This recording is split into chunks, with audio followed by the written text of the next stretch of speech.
we were previously talking about conscientious objector to war in any form, and the best I could do to kind of lead us into the energy of this moment to get a proper handle on it.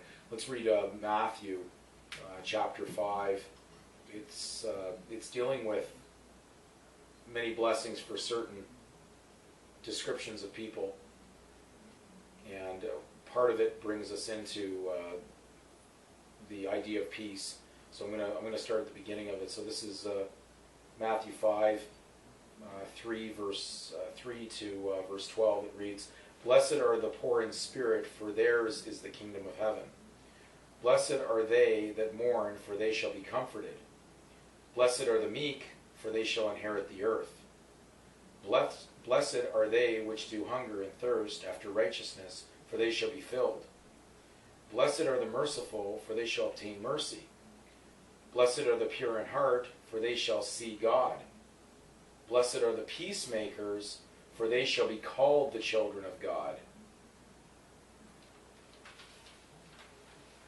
Conscientious objection is about the closest you could ever get in our society to an idea of peace. Now, there's been many people that have thought they were conscientious objectors. The only concern with our world under conscientious objector is that we usually only go so far. We generally take it to a level only on the idea of actually bearing a firearm, a physical firearm, but we don't understand that the word peaceable means free from the character of war. To be free from the character of war and have a warlike symbol in your name would be completely contradictory. So the arms or the surname is technically a written symbol in your name that would imply the fact, and when you express it and say it and speak it, you're armed. And therefore, it would be like walking into a battle with a gun and saying you're unarmed. So therefore, even if you're walking into a secular civil court and you state a surname, it is automatically understood that you're bearing arms. Conscientious Objector, Black's 4th edition, has a fairly straightforward rendering of it. It says, "One who by reason of religious training and belief is conscientiously opposed to participation in war. One conscientiously opposed on religious grounds to participation in war need not be a member of a religious sect whose creed forbids participation in war to be entitled to classification as a conscientious objector."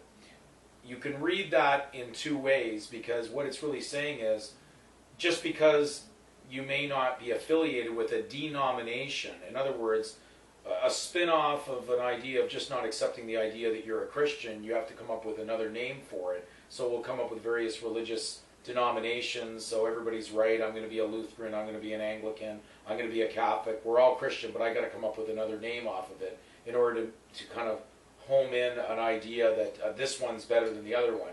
But Christianity is Christianity, and that is the intellectual property of Jesus Christ, so I do not need to create another idea of a church.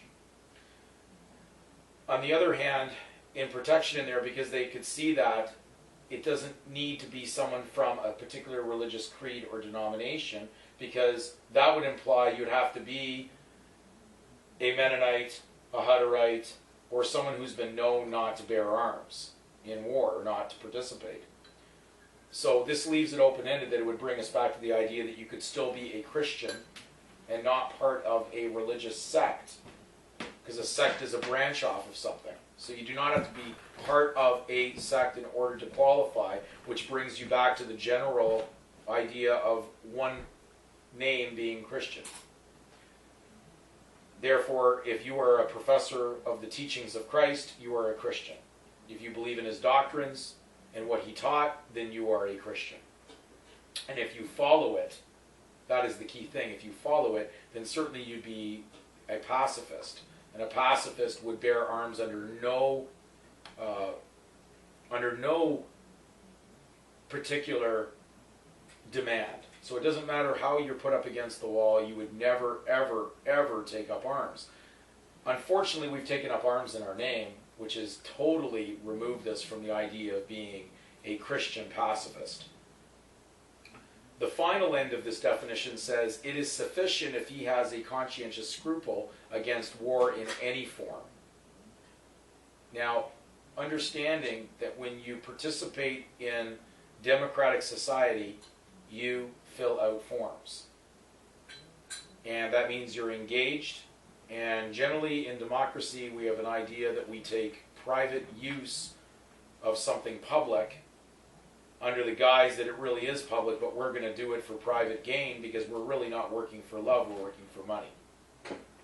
And that's why a job is defined as official public business for private dishonest gain in Webster's dictionary. So you'd have to find one that has a fairly good thickness because you're not going to get that in a convenient, abbreviated, small desktop version. So anyways, the next point that we're going to go into beyond that is the idea of a Latin term. Most people have not heard this term before, but it's fides non armis, which is faith not arms. And we have to lay down our arms in order to be a Christian, because you cannot pose on both sides of this. You cannot participate with something that contains an arms and then claim the grace of being a Christian. So there is a difference between grace and legal. The minute that you bear arms, you are now a legal person, a legal fiction. You're now into the fiction of man's society. We're going to read John 14, which gives us some further clarification on this subject.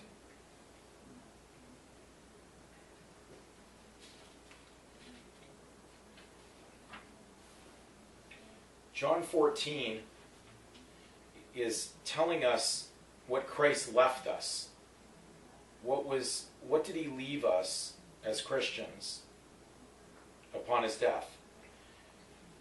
So John 14:25-27 says, "These things I have spoken unto you, being yet present with you. But the Comforter, which is the Holy Ghost, whom the Father will send in my name, he shall teach you all things, and bring all things to your remembrance, whatsoever I have said unto you. Peace I leave with you, my peace I give unto you. Not as the world giveth, give I unto you. Let not your heart be troubled, neither let it be afraid." So remember that a child is born unarmed in law. A child does not take on arms.